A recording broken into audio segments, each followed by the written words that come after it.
Hello and welcome to another episode of today's GK. Let's begin with the practice question. Consider the following statements. The Battle of Saraighat was fought on the banks of the Brahmaputra. It is one of the greatest naval battles on a river which resulted in victory of Ahoms over the British. We have to select the correct statement. Only the first is correct is the correct option then.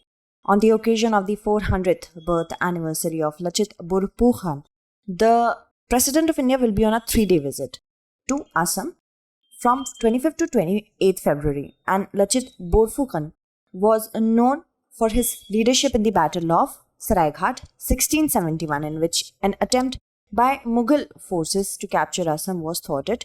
The Battle of Saraighat was fought on the banks of Brahmaputra in Guwahati in 1671 and considered as one of the greatest naval battles on a river, which resulted in the victory of Ahoms over the Mughals.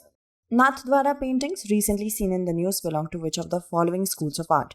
The correct answer to this question is option A, Mewar School of Painting. Recently, a new book featuring 60 miniature works from the collection of the late Gokul Lal Mehta has been released, and the distinctive Nathdwara paintings have always been noted for their use of color and detailing.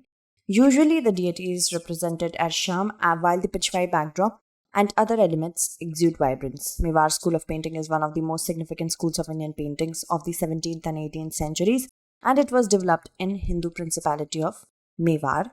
Styles of paintings in Mewar School include the Nathdwara, Chavand, Udaipur, Sawar and Devgarh. Consider the following statements regarding distributed denial of service attack. It is an attempt made to take down a website or online service by flooding it with more traffic than server network can accommodate. A distributed denial of service attack typically uses a single computer and connection to flood a system or site. So, as we have to select the correct statement, only the first one is correct is the correct answer. The Ukrainian government is calling upon the aid of an unlikely ally. The country's hacker underground as Russian cyber attacks intensify.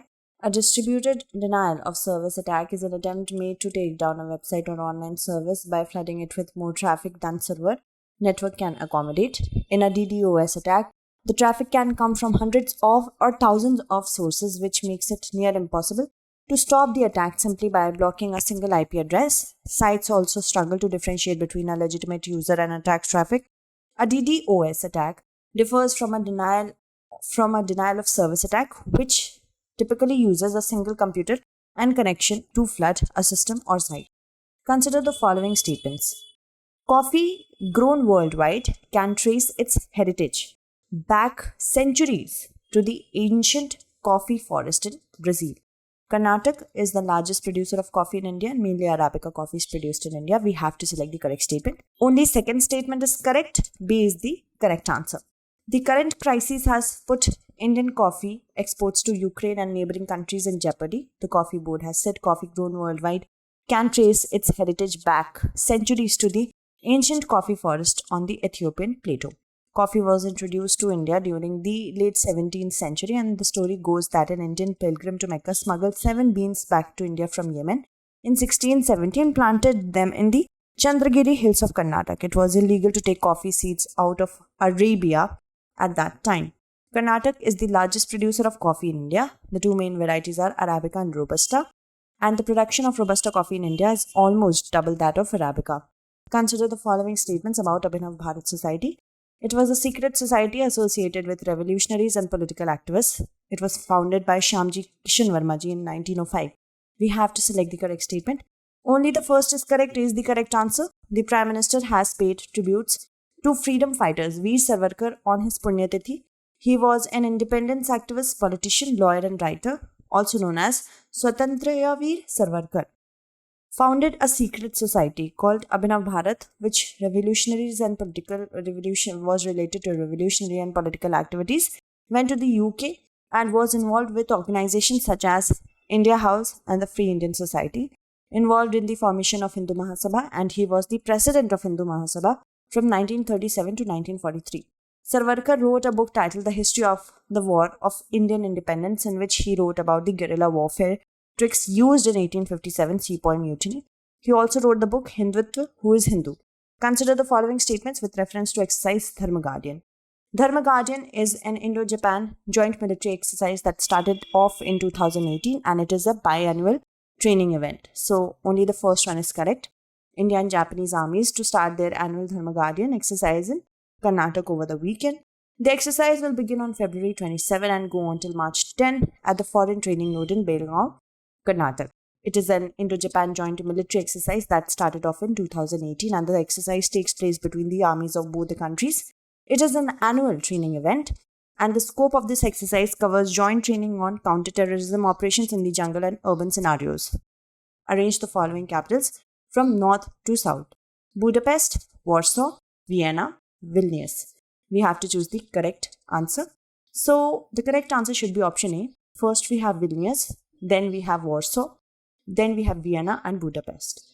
So Vilnius is actually the capital of Lithuania, then Poland, which has its capital at Warsaw, then Austria, Vienna, and then Hungary, Budapest. Air India will operate 2 flights to Romanian capital Bucharest and Hungarian capital Budapest from Delhi and Mumbai today to evacuate stranded Indians. And you will understand the north-south latitudinal locations of the capitals that I told you from this map. Moving on, the Battle of Alaboi was fought between Mughal and Ahom rulers. In Assam, President Ramnath Kovind laid down the foundation stone for the Alaboi War Memorial, a tribute to soldiers who had fought and suffered. In 1669, Aurangzeb dispatched the Rajput Raja Ram Singh I to recapture territories won back by the Ahoms, and the Battle of Alaboi was fought on 5th of August 1969 in the Alaboi Hills near Dadra in North Guwahati. After initial setbacks, Ram Singh sent his entire battery of Rajput soldiers and Mughal veterans and turned the tide of the battle. 10,000 Ahoms died in the battle, according to a paper posted on the website of Assam's Archaeological Department. With respect to the veto power at the United Nations Security Council, consider the following statements. If 2 of the permanent members cast a negative vote in the UNSC, the resolution or decision would not be approved. The USSR first used the veto power for India in 1957 over the Kashmir issue. So we have to select the not correct statement. First statement is not correct. A is the correct answer. Russia vetoed a UNSC resolution demanding that Moscow immediately stop its attack on Ukraine. The UNSC has 15 members and every member has the right to exercise 1 vote. The United States, UK, China, France and Russia are the permanent members of the UNSC. They also have special voting power known as right to veto. If any one of them casts a negative vote in the UNSC, the resolution or decision would not be approved. The veto power is possibly the most significant difference between a permanent member and a non-permanent member, and the USSR first used its veto power for India in 1957 over the Kashmir issue. Consider the following statements. He was the first to give the call for Swaraj as India for Indians. The first Arya Samaj unit was formally set up by him at Mumbai. The tongue should express what is in the heart is a famous quote by him. We have to select the historical icon to which all these sentences are dedicated towards. The correct answer should be option D, Swami Dayanand Saraswati. So, every year, Maharishi Dayanand Saraswati Jayanti is celebrated to mark the birth anniversary of the philosopher, social reader and founder of the Arya Samaj. This year, the day will be celebrated on February 26. Being a reformer, he strived to shape a better society and left an indelible mark in the history of India. He vehemently denounced social evils like child marriage and caste system, while also advocated the remarriage of widows. He laid the foundation of the Arya Samaj and worked towards the spreading of its teaching. He was the first to give the call for Swaraj as India for Indians, and the first Arya Samaj unit was formally set up by him at Mumbai.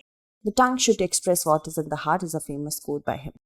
Alexander Zverev, a renowned tennis player, belongs to which of the following countries? The correct answer is option A, Germany. On Monday, Daniil Medvedev will be crowned the world number 1, ending the Big Four's monopoly, which has lasted since February 2004. The 6'6" Russian 6'6" Russian is also said to become the tallest world number 1 in ATP history. Close on his heels is Alexander Zverev, another 6'6", both fulfilling Rafael Nadal's prophecy. Alexander Sasha Zverev is a German professional tennis player. Moving on, he has been ranked by the Association of Tennis Professionals as high as world number 3, now 2, and then will be soon number 1 if everything goes well, and has been a permanent fixture in the top 10 since July 2017. Let's look at the practice question for the next segment. Consider the following statements. Coal is the most abundantly found fossil fuel. China is the leading coal producer of the world. Anthracite is found in small quantities in Jammu and Kashmir. We have to select the correct statement. So that's it for today. Tomorrow we shall meet again with another segment. Until then, stay updated. Thank you so much.